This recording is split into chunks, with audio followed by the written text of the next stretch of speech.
Morning friends. આજે આપણે ચર્ચા કરીએ છીએ ફંક્શનલ મેનેજમેન્ટની અંદરનો આગળનો ટોપિક. ફંક્શનલ મેનેજમેન્ટમાં આજે આપણે જોઈશું એના ફીચર્સ. સંચાલનના ફીચર્સ એટલે કે લક્ષણો શું છે, એના ગુણો શું છે. તો explain the features of management. તો જે ફીચર્સ ઓફ મેનેજમેન્ટના લક્ષણોની વાત કરીએ તો on the basis of definition, વ્યાખ્યાઓના આધારિત પર આપણે એક વસ્તુ સ્પષ્ટ થાય છે કે basic feature of management can be identify as follows. તો નીચે પ્રમાણે આપણે સંચાલનના જે ગુણો છે એ માપી શકીએ છીએ. તો પહેલું છે ઇટ્સ ઓર્ગેનાઇઝ એક્ટિવિટી, કે સંચાલન જે છે એ સંયુક્ત પ્રવૃત્તિ છે. Van a group of people and involve in the working towards a common objective, કે જ્યારે ઘણા બધા વ્યક્તિઓ ભેગા મળીને એક જ સમાન હેતુ માટે પ્રવૃત્તિ કરતા હોય, મેનેજમેન્ટ કમ્સ ઇન્ટુ એક્ઝિસ્ટન્સ, ત્યારે સંચાલન અસ્તિત્વમાં આવે છે. It may be the company like the Tata Iron Steel Company or the local social club. ઉદાહરણ આપેલું છે કે ટાટા આયર્ન સ્ટીલ કંપની હોય કે પછી કોઈ સામાજિક સંસ્થા હોય જે લોકલ, બરાબર છે.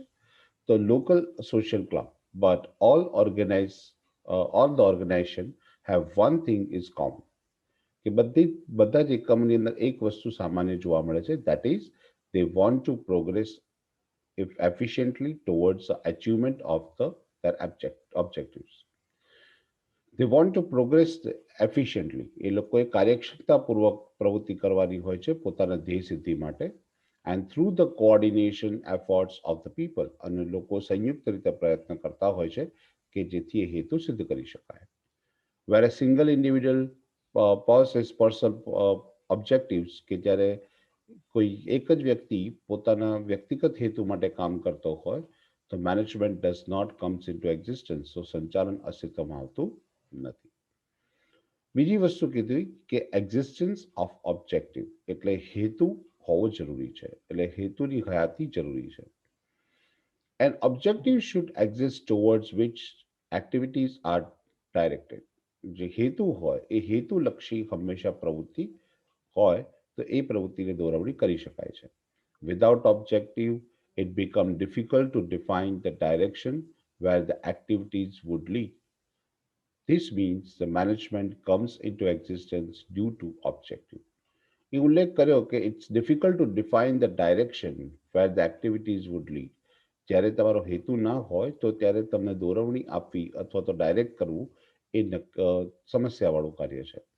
And this means the management comes into existence due to objective, એટલે સંચાલન જરૂરી છે એના હેતુ નક્કી કરવા માટે, અને હેતુ હોય તો જ એ દિશામાં તમે કાર્ય કરી શકશો. થર્ડ પોઈન્ટ આપેલો છે રિલેશનશિપ એમોંગ ધ રિસોર્સિસ. એને સંકળાયેલા જેટલા પણ સ્ત્રોતો છે એ બધા જ સ્ત્રોત એકબીજા સાથે સંકળાયેલા હોવા જોઈએ, રિલેશનશિપ હોવી જોઈએ વચ્ચે. તો લખ્યું છે કે organize activity mean to achieve the common goal through relationship among the available resources.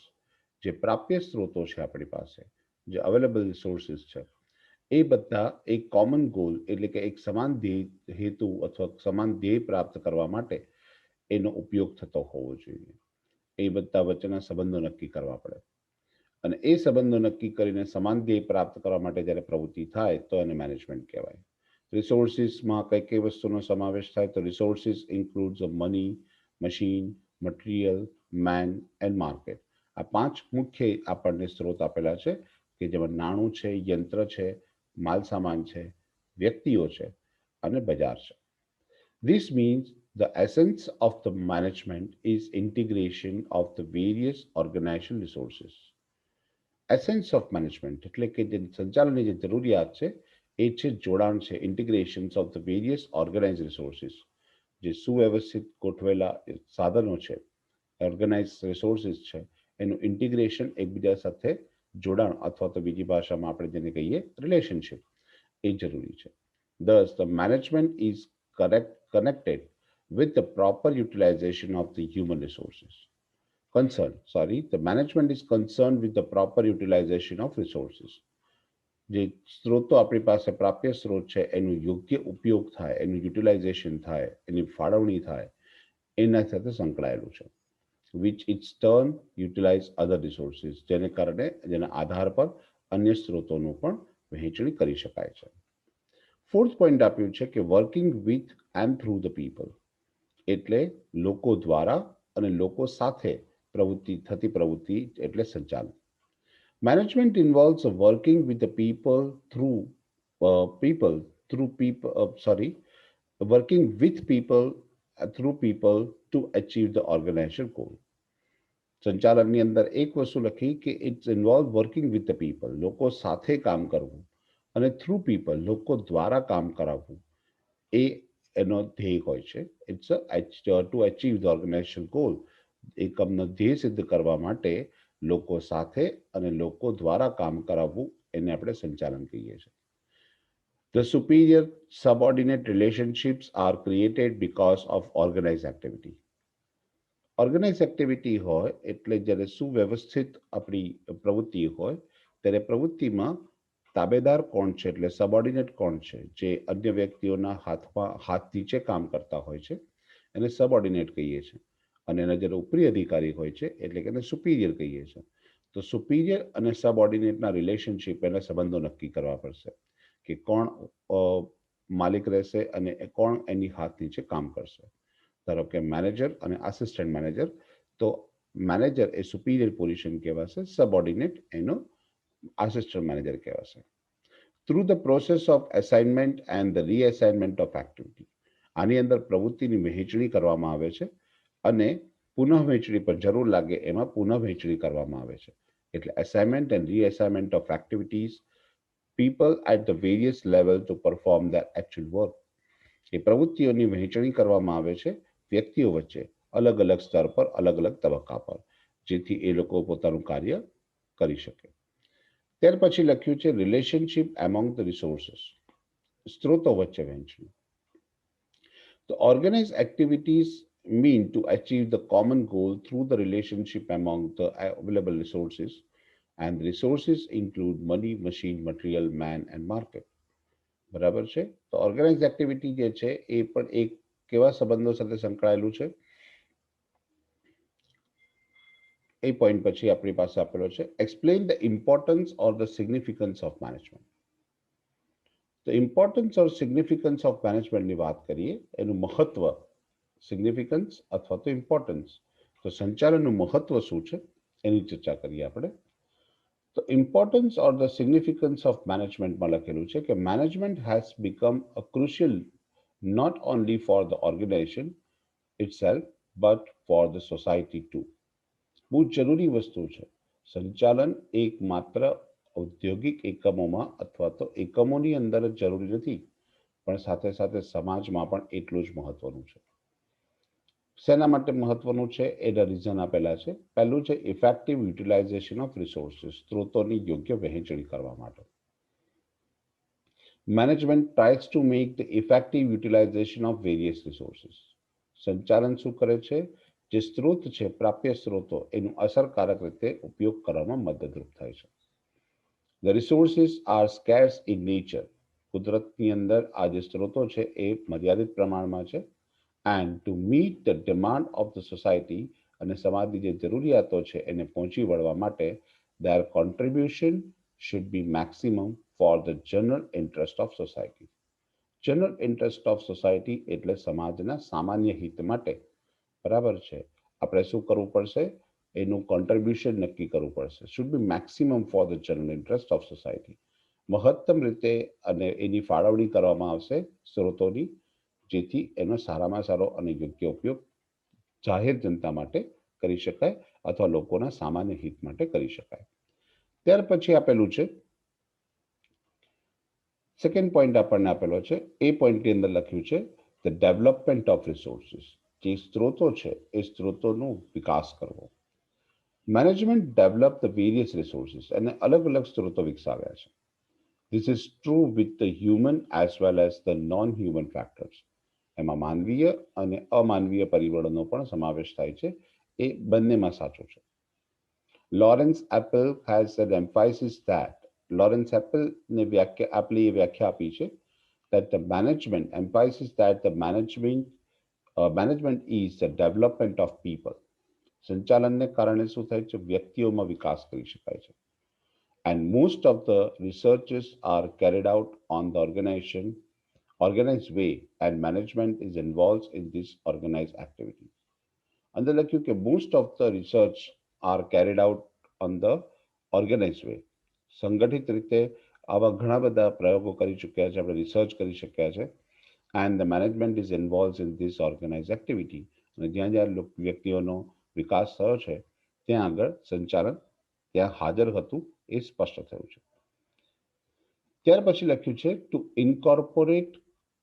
Incorporate innovation, એટલે સંશોધનો કરવા માટે. Today, the changes are occurring at a very fast rate in both the technology and the social process and structure. વર્તમાન સમયની વાત કરીએ તો વર્તમાન સમયની અંદર બહુ ઝડપથી પરિવર્તનો આવી રહ્યા છે, ટેકનોલોજીમાં પણ અને સામાજિક પ્રક્રિયાઓમાં પણ અને માળખામાં પણ. These changes need to be incorporated to keep the organization efficient. આને અમલમાં મૂકવા પડશે. આ પરિવર્તનોને આપણે ઇન્કોર્પોરેટ એટલે એને અમલમાં મૂકવા પડશે. અને કેવી રીતે અમલમાં મૂકવા પડશે? કારણ જેથી આપણા એકમને આપણે કાર્યક્ષમ બનાવી શકીએ. એવું કહેવાય છે કે જે એકમ પ્રવર્તમાન વસ્તુઓનું ઉત્પાદન નથી કરતી તો એવી કંપનીઓ લાંબા સમય સુધી ટકતી નથી. ચોથો પોઈન્ટ આપેલો છે, that is integrated various interest group. અલગ અલગ જે ઇન્ટરેસ્ટ ગ્રુપ જે છે, ઇન્ટરેસ્ટ ગ્રુપ છે આપણી પાસે વાત કરીએ તો એક જ પ્રકારનો ધ્યેય ધરાવતા જે વ્યક્તિઓ છે એ ઇન્ટરેસ્ટ ગ્રુપવાળા વ્યક્તિઓ કહેવાય. અને એ લોકોને આપણે જોડવાની પ્રક્રિયા કરીશું, ઇન્ટિગ્રેટ કરવાની પ્રક્રિયા કરીશું. In the organize efforts there are the various groups and they put pressure over their groups for maximum share in the combined output. એક વ્યક્તિ કંપનીમાં એક ડિપાર્ટમેન્ટ નથી હોતું, અલગ અલગ ડિપાર્ટમેન્ટ હોય છે.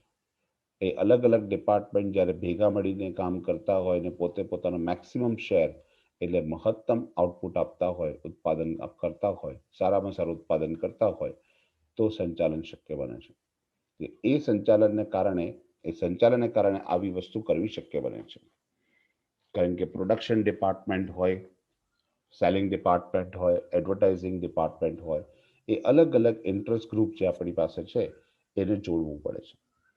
તો લખેલું છે અંદર કે organize effort there are the various groups, અલગ અલગ ઘણા બધા ગ્રુપ્સ હોય છે, and they put the pressure over their other groups. એ અન્ય ગ્રુપ પર પ્રેશર આપે છે, એટલે કે દબાણ કરે છે, for maximum share in the combined output, કે જેથી દરેકે દરેક જે ઇન્ટરેસ્ટ ગ્રુપ છે એમાં મહત્તમ પોતાનો ફાળો આપી શકે. Management has to balance this pressure from the various interest group.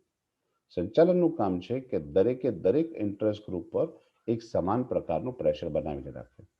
જેટલું ઉત્પાદન કરવું જરૂરી છે એટલું જ વેચાણ કરવું પણ જરૂરી છે, અને જેટલું વેચાણ કરવું જરૂરી છે એટલી જાહેરાત કરવી પણ જરૂરી છે.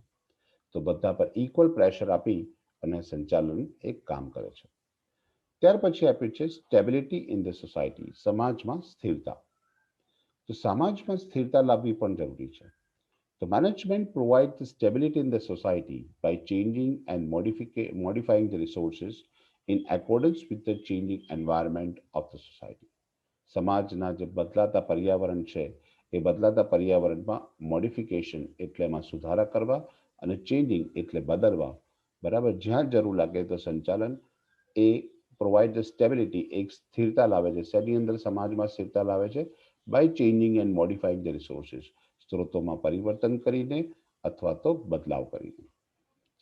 ત્યાર પછી આપણને આપેલું છે સ્ટેબિલિટી ઇન ધ સોસાયટી.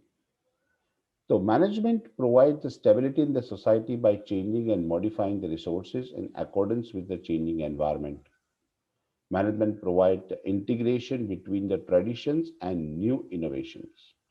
એટલે કે નવા નવા જે ઇન્વેન્શન્સ થાય છે એ નવા નવા ઇન્વેન્શન્સ અને ટ્રેડિશન જે પરંપરાઓ છે એ બંને વસ્તુને જાળવી રાખે છે.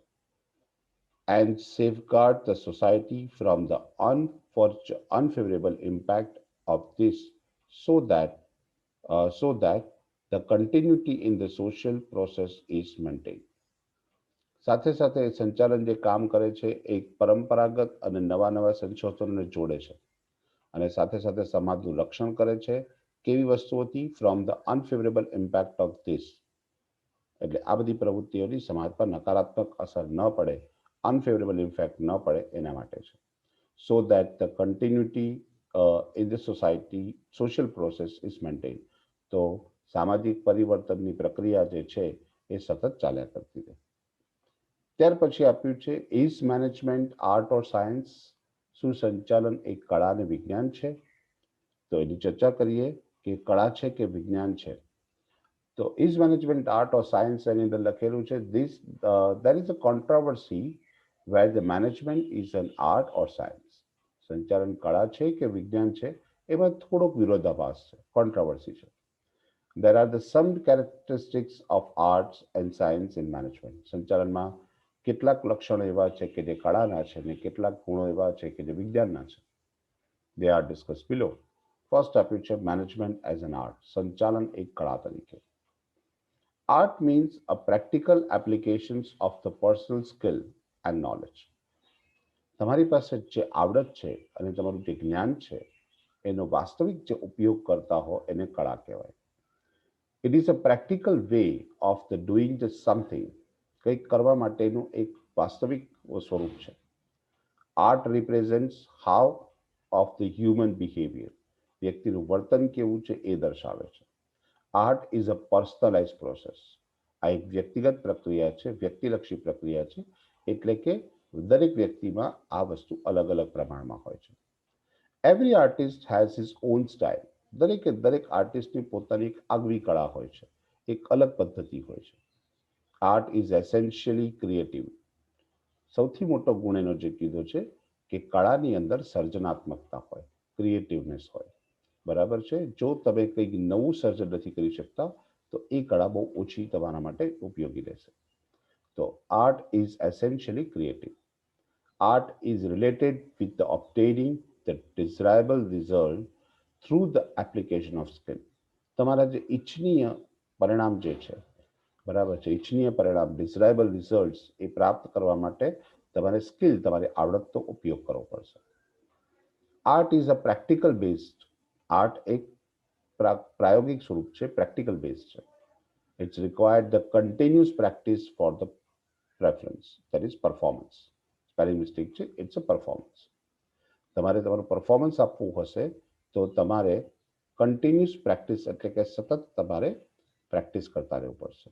કોઈ પણ આર્ટિસ્ટ તમે જોઈ લો, બરાબર, આર્ટની અંદર તમામ પ્રકારની આર્ટનો સમાવેશ થાય. સચિન તેંડુલકરની બેટિંગ સ્કિલ એ પણ એક આવડત છે, એક આર્ટ છે. અને લતા મંગેશકરનો વોઇસ એ પણ એક આર્ટ છે. Thus the main characteristics of an art are personal skill. તમારામાં એક વ્યક્તિગત આવડત હોવી જોઈએ. બીજું લખેલું છે થિયરિકલ નો હાવ. થિયરિકલ નો હાવ એટલે તમને એના વિશે સંપૂર્ણ માહિતી હોવી જોઈએ. રિઝલ્ટ ઓરિએન્ટેડ, ધ્યેયલક્ષી હોવું જોઈએ. And creativity and the constant practice for perfection. એક સર્જનાત્મકતાનો ગુણ પણ હોવો જોઈએ અને સતત તમારે પ્રેક્ટિસ હોવી જોઈએ ફોર પરફેક્શન્સ, એમાં નિપુણતા પ્રાપ્ત કરવા માટે. તો મેનેજમેન્ટ એઝ આર્ટ, આર્ટની દ્રષ્ટિએ આનામાં આટલા ગુણો હોવા જોઈએ.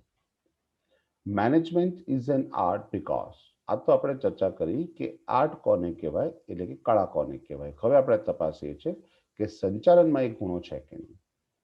The process of management involves the use of know-how and the skill like any other art, such as a music and painting. Process of management is involves the use of know-how. તમારી પાસે અલગ અલગ તબક્કામાં તમારી પાસે બધા જ પ્રકારનું જ્ઞાન હોવું જોઈએ.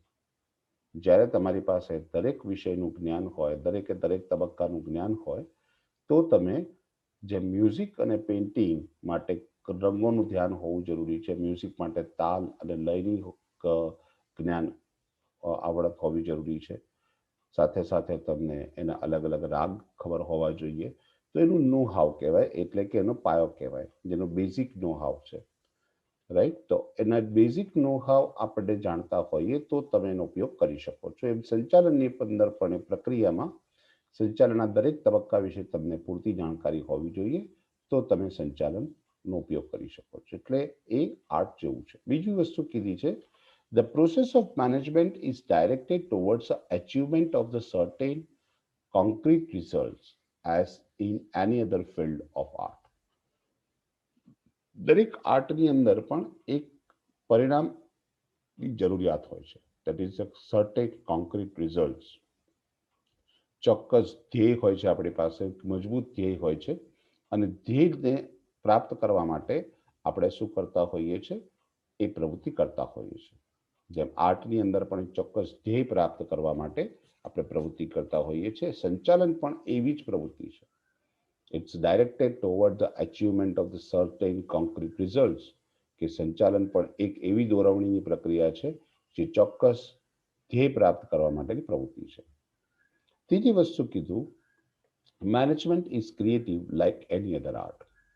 સંચાલનના ગુણો બધાને જાણતા હોય, પણ એ ગુણોને સમજી અને એનો યોગ્ય રીતે ઉપયોગ કરીએ તો એ કળા છે.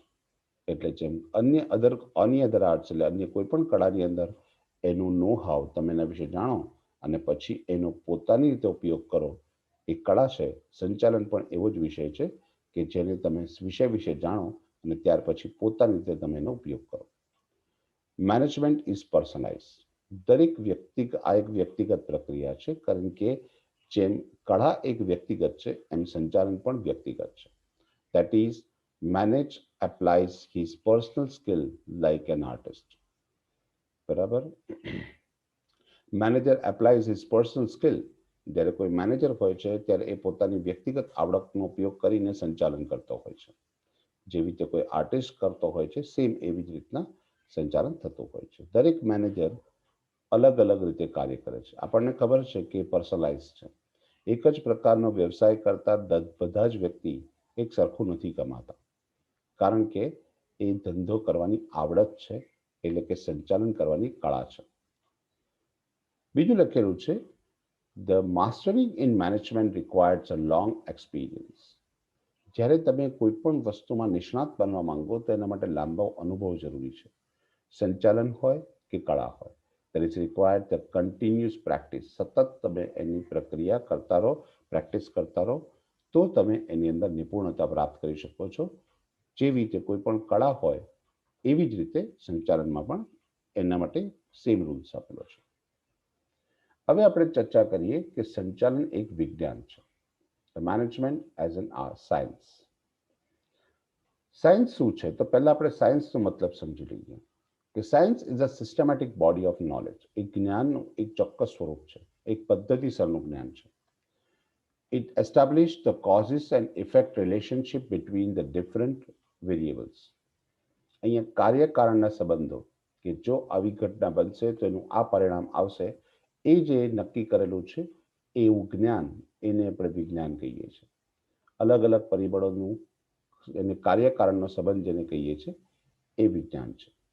It developed the principles and theories through the continuous observation, experiments and research. સંચાલન શું એટલે કે વિજ્ઞાનમાં શું થાય છે? તો વિજ્ઞાન એક કેટલાક સિદ્ધાંતો રજૂ કરે છે, કેટલીક થિયરીઝ ડેવલપ કરે છે, કેટલાક નિયમો રજૂ કરે છે કે આ નિયમો કેવી રીતે તૈયાર કરવામાં આવ્યા છે. સતત એનું નિરાકરણ કરીને, એટલે કે સતત તમે એની પર ધ્યાન રાખીને, એટલે ઓબ્ઝર્વ કરીને, એક્સપેરિમેન્ટ્સ પ્રયોગો કરીને અને રિસર્ચ સંશોધન કરીને. એન્ડ સચ પ્રિન્સિપલ્સ આર યુનિવર્સલી એપ્લિકેબલ. અને આ સિદ્ધાંતો સાર્વત્રિક રીતે, વૈશ્વિક રીતે ઉપયોગ થઈ શકાય છે, જે એપ્લિકેબલ છે, ઉપયોગી છે. As an organized body of knowledge, it can be taught and learned in the classroom and outside. એક ઓર્ગેનાઇઝ બોડી એટલે એક સુસંગઠિત જ્ઞાનનું સ્વરૂપ છે, જેથી એને ક્લાસરૂમમાં બેસાડીને ભણાવી શકાય છે કે બહાર બેસાડીને પણ ભણાવી શકાય છે. It's taught and learn in the classroom, એટલે ક્લાસરૂમમાં પણ શીખવી શકાય છે, એટલે શાળાઓમાં અને કોલેજોમાં શીખવી શકાય છે, અથવા બહાર પણ તમે એનો ઉપયોગ કરી શકો છો, શીખી શકો છો. Physics, chemistry, mathematics and economics are the some example of science. વિજ્ઞાનના આ બધા ભાગ છે, જેમાં ફિઝિક્સ એટલે કે ભૌતિક શાસ્ત્ર આપેલું છે આપણને. ત્યાર પછી બીજું આપણે લખેલું છે કેમિસ્ટ્રી, રસાયણશાસ્ત્ર આપણને આપેલું છે. મેથેમેટિક્સ, ગણિત અને અર્થશાસ્ત્ર એ પણ એક પ્રકારના વિજ્ઞાનના ઉદાહરણ છે. Management is a science. સંચાલન એક વિજ્ઞાન છે, because કારણ કે There is now the systematic body of knowledge. આજે સંચાલન પણ એક પદ્ધતિસરનું જ્ઞાન આપવામાં આવે છે. ભારતની અંદર આઈઆઈએમ છે, એટલે ઇન્ડિયન ઇન્સ્ટિટ્યૂટ ઓફ મેનેજમેન્ટ છે, બિઝનેસ સ્કૂલો છે, બરાબર છે, જ્યાં આગળ તમને મેનેજમેન્ટ શીખવાડવામાં આવે છે. એટલે પહેલું એક લક્ષણ એનામાં સાયન્સનું છે કે it's a systematic body of knowledge. There is a there is a principles and theory in the every area of management. જે વિજ્ઞાનના અલગ અલગ સિદ્ધાંતો છે, બરાબર છે, નિયમો છે, એમ મેનેજમેન્ટની અંદર પણ કેટલાક સિદ્ધાંતો અને કેટલાક નિયમો તૈયાર કરવામાં આવ્યા છે. And this principles are develop through the practical experiment and the theoretical research. અને આ જેટલા પણ સિદ્ધાંતો તૈયાર કરવામાં આવ્યા છે એ પ્રેક્ટિકલ એક્સપેરિમેન્ટ એટલે પ્રયોગો કરીને અને થિયરિકલ રિસર્ચ અને સંશોધનો કરીને પ્રાપ્ત કર્યા છે. Managerial principles have the wide range of applications. આની અંદર સાર્વત્રિક તો નથી કહી શકતા, પણ એનો બહુ વિશાળ પ્રમાણમાં આના સિદ્ધાંતોનો ઉપયોગ કરી શકાય છે. Management theories principles can be taught and learn in the classroom and industry. સંચાલનના જે કોઈ બી સિદ્ધાંતો છે એને પણ ક્લાસરૂમમાં કે ઇન્ડસ્ટ્રી ઉદ્યોગોમાં શીખવી શકાય છે, ભણાવી શકાય છે. એટલે બંને વચ્ચે અને સાયન્સમાં જે કેટલાક ગુણો છે એ ગુણો આની અંદર પણ છે. Nature of science and management. તો management is a social branch of the social science. સંચાલન જે છે એ સામાજિક વિજ્ઞાનનો એક હિસ્સો છે, એક ભાગ છે. It is the study of the human behaviour. એ માનવીય વર્તણૂકનો અભ્યાસ કરે છે. Its principles are not hard and fast law. આના જે સિદ્ધાંતો છે સંચાલનના, એ હાર્ડ એન્ડ ફાસ્ટ એટલે કે જડ નથી, like the physics and chemistry. બરાબર, જેમ કેમિસ્ટ્રીના સિદ્ધાંતો છે કે ફિઝિક્સના સિદ્ધાંતો છે, એના જેટલા જડ આના સિદ્ધાંતો નથી. It's principles are flexible. આના જે કોઈ બી સિદ્ધાંત છે પરિવર્તનશીલ છે. They can be modified according to requirement of situation. બદલાતી પરિસ્થિતિ અનુસાર એમાં ફેરફાર કરી શકાય છે. Management is comparatively young and the growing science.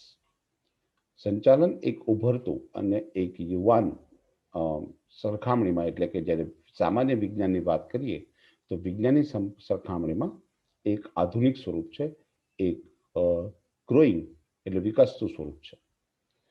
That is, it developed in the 20th century. 20મી સદીની અંદર સંચાલનની શરૂઆત થઈ. જ્યારે ઔદ્યોગિક ક્રાંતિ આવી ત્યારથી આપણને સંચાલનની મહત્વ સમજ પડી અને ત્યારથી સંચાલનનો ઉપયોગ થવા લાગ્યો. Management is N applied science. આ એવું વિજ્ઞાન છે જેને વાસ્તવમાં કે હકીકતમાં ઉપયોગમાં લઈ શકાય છે. Managers has to apply the principles just like a medical and legal practitioner. જે મેડિકલમાં એટલે કે ડૉક્ટર્સ જે ભણે છે એનો પ્રેક્ટિકલી ઉપયોગ કરી શકે છે, જે લોયર્સ છે એ જે ભણે છે એના કાયદાનો ઉપયોગ એ પ્રેક્ટિકલી કરી શકે છે, એમ સંચાલનને પણ એવી રીતે ઉપયોગમાં લઈ શકાય છે. એટલે આવા વિજ્ઞાનને આપણે એપ્લાઇડ સાયન્સ કહીશું. Management is an inexact science or the soft science. અને ઇનએક્ઝેક્ટ સાયન્સ અથવા તો સોફ્ટ સાયન્સ પણ કહી શકાય છે, બિકોઝ કારણ કે managers can not behave exactly in future in the similar condition. તમે જે પરિસ્થિતિમાં અત્યારે વર્તન ધરાવો છો એ એવી જ પરિસ્થિતિ ભવિષ્યમાં ફરી ઊભી થાય તો એના જેવું એવું જ વર્તન ભવિષ્યમાં પણ થશે એવું ચોક્કસ હોતું નથી. તો can not behave exactly in future in the similar condition. એની પરિસ્થિતિમાં નથી કરી શકાતું. તો ટૂંકમાં આપણે કન્ક્લુઝન પર એમ કહી શકીએ કે management is both a science and art. સંચાલન એક કળા અને વિજ્ઞાન બંને છે. Management is said to be the oldest of an art. સંચાલનને એક આર્ટની જેમ જૂની પણ કહી શકાય અને યંગેસ્ટ ઓફ સાયન્સ અને આધુનિકતામાં એક યુવાન વિજ્ઞાન પણ કહી શકાય. A manager must have the knowledge of the decision making process. મેનેજરની અંદર કયું જ્ઞાન હોવું જોઈએ, એની અંદર ડિસિઝન મેકિંગ પ્રોસેસ, નિર્ણય પ્રક્રિયા માટે. That is a science. સિદ્ધાંતોની એને ખબર હોવી જોઈએ, એનું જ્ઞાન હોવું જોઈએ, એનું નોલેજ હોવું જોઈએ, જેથી નિર્ણય લઈ શકે. આ એક વિજ્ઞાન છે. And he must have the skill to apply this knowledge. પણ એ કેવી રીતે અમલમાં મૂકવું એની કળા પણ એનામાં, એક આવડત પણ એનામાં હોવી જોઈએ. In the solving the problem it is an art. એને કળા કહેવાય છે. Thus, the theory and practice of management goes side by side. એટલે સૈદ્ધાંતિક અને પ્રેક્ટિકલ એટલે પ્રાયોગિક બંને ઉપયોગ એ બાજુમાં કામ કરે છે, એક સાથે કામ કરે છે. For the efficient functioning of the organization, એકમના સફળ કાર્ય સંચાલન માટે. તો અહીંયા આગળ આપણે આ પોઈન્ટ કમ્પ્લીટ કરીએ છીએ. નેક્સ્ટ ટોપિક આપણી પાસે છે મેનેજમેન્ટ એઝ એન પ્રોફેશન, જેની ચર્ચા આપણે નેક્સ્ટ લેક્ચરમાં કરીશું. બાય.